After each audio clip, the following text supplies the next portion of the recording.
différents types d'accidents de plongée.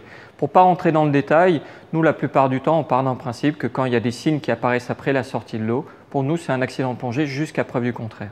Et ces signes peuvent apparaître jusqu'à 24 heures après la sortie de l'eau.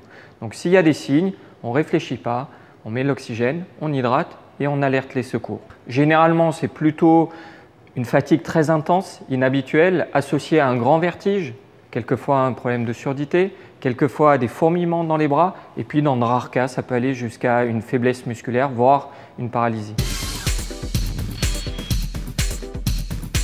La première chose qui est importante, c'est un environnement inhabituel, hostile, on est en mer, c'est d'aller dans des structures commerciales, des associations, pour vraiment bénéficier d'un encadrement optimal pour ce qui est de la formation, mais aussi également pour le traitement si jamais il y a un incident.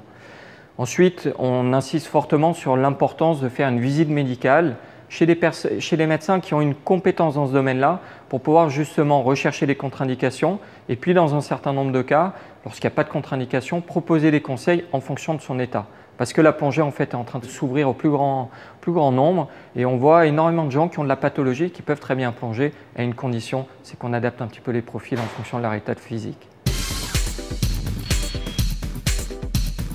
Alors déjà, la profondeur, dès qu'on commence à aller à plus de 10 mètres de profondeur, il est quand même préférable d'avoir un petit peu de formation.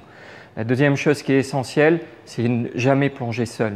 Et en apnée, c'est encore plus vrai parce qu'on peut très bien faire une toute petite paire de connaissances sous l'eau.